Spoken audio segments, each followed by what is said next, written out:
What you suppress, your body will express. Now, in the past, when we could leave home and go to the office, perhaps we used to think that we could leave our hearts at the office door and just come into work and then pick it up as we went back home. But we know that the heart and the brain and the whole body are connected. We also know that many of us are not able to walk through those office doors anymore. And we have the reality of remote working. So, in this video, I'm going to share with you 3 practical things that you could do to help better manage the reality that we currently find ourselves in. And if you perhaps are feeling really exhausted, perhaps even a bit burnt out, these tips can help you with that. And when we look at the reality that we find ourselves in, our homes are no longer just the sanctuary that we used to be in the mornings and at the end of the day, in the evenings and on weekends. But now our homes are our offices, they're our boardrooms, they're the schoolroom, the playground, they're also the pub, the spa, the gym, the cinema, the shopping mall, the staycation destination. You get the idea. And if we go back to the start where I said what you suppress, your body will express. So, what do we suppress? Well, we do suppress emotions. And some of us may like to think that we are cognitive beings that on occasion feel. However, the truth is, and we know this, that we are emotional beings that occasionally think. Emotions are automatic, instantaneous, they affect everything. And they happen, like I said, automatically, often beyond our control. Now, emotions are neurological events. That means that they engage the entire nervous system. So many of us might have a particular a stressor or an emotion to something. And the truth is that we often can't express that. I mean, it's not always appropriate to scream and shout or get angry. And I'm not going to go into reasons why we don't express all our emotions. Some of them may be related to social appropriateness or just not being able to have the time to do it. However, if we don't fully go through the stress cycle, it can then cause problems because our nervous system is not just our brains, right? It's the marvel and intelligence of the body is that the nervous system it happens from the top of your head to the tip of your toes. So, if the emotions that we feel engage the nervous system, we need to consider that we need to speak the language of the body, not just thoughts and what the brain says. Because we often put brakes on these emotions, right? And your body doesn't know that you've eventually filed that tax return just on time or answered emails or addressed a certain stressor. So, yes, looking at how we can better manage what is stressing us is key, but also because we can't always change what's happening around us, and the stresses could just increase and they're not going to go away. What we need to do is look at how we can enhance our resilience and the ability of us to fully express these emotions so that they don't get us to get stuck. So, a brilliant resource. I mean, just yet another brilliant podcast by Brene Brown. And I'll share the link to the podcast where she interviews the authors Amelia and Emily. I have to look to remind myself of their surname, Nagoski, identical twins, by the way, who wrote the book Burnout, The Secret to Solving the Stress Cycle. Speak about how these emotions are a cycle. So, a bit like going through a tunnel, they have a beginning, a middle, and an end. And if you work through the whole tunnel, you get to the light at the end of the tunnel. However, many of us are getting stuck somewhere in the tunnel, and that's causing a problem. So, to quote them, because this is really key, this is what they say. In short, emotions are tunnels. If you go all the way through them, you get to the light at the end. Here's the key. Exhaustion happens when we get stuck in an emotion. Exhaustion happens when we get stuck in an emotion. Are you fully expressing your emotions? I know I don't always get a chance, and I can feel when I don't do that. So, what do? I'm going to share 3 things with you in a moment, but 3 things to gain more awareness around this is definitely listen to the podcast by Brene Brown if podcasts are your thing. If not, get hold of the book, Burnout, The Secret to the Solution for Solving the Stress Cycle. And then thirdly, perhaps consider attending my masterclass in 2 weeks' time, where I'm going to share a lot more practical, well, insights as well as practical ways that we can manage this, because each of us is unique. So we need to find our own unique blueprint on how we can manage to fully express emotions and bring back some joy and balance and the ability to cope and not get to a constant point of burnout. So 3 things you can do. Well, the acronym AIR might be able to help you. AIR.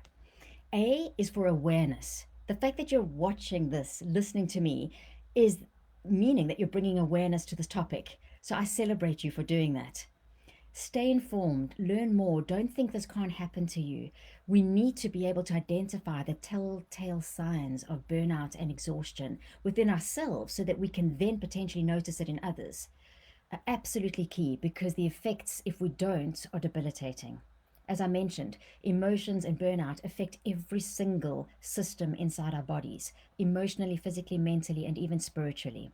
So increase your awareness in a way as much as possible that is non-judgmental, and stay curious and playful. Very important. And to bring yourself back into the present moment awareness is to use your senses.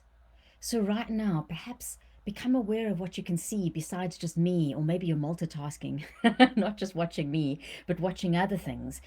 Take your sight off the screen into the horizon, beyond that. What can you hear? What can you smell? Is there anything you can taste? A residual taste in your mouth? What can you feel? Can you feel the ground supporting your feet, the chair behind you? So there's a practical exercise I'm going to take you through if you do attend the masterclass on Beyond Burnout, which is the 5-4-3-2-1 senses mindfulness exercise that brings you into the current moment, which is where our awareness is. Because often our awareness can be in the past or in the future, which just increases the sense of like hyper-arousal and doesn't help us fully experience and express emotions. So that's A, awareness.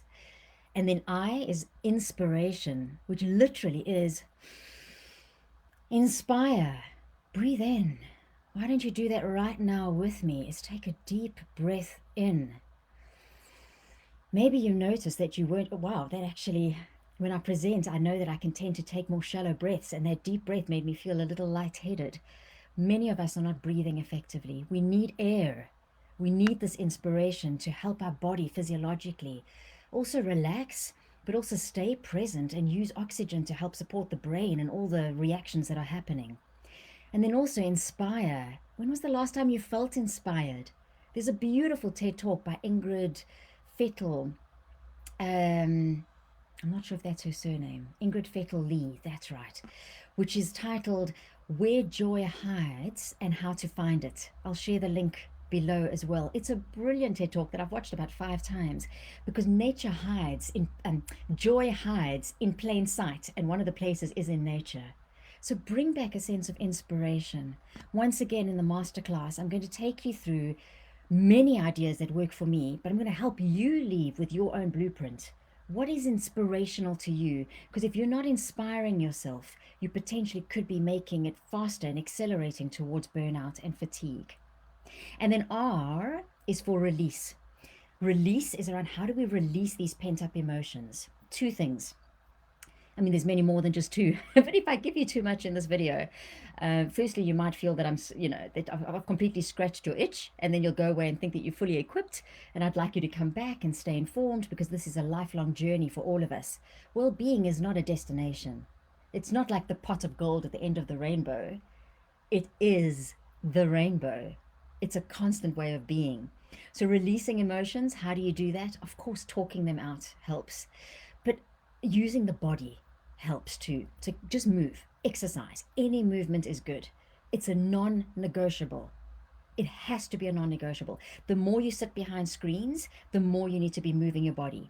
Another way to release is to speak the language of the body, and like just trust that intuitively your body knows what to do.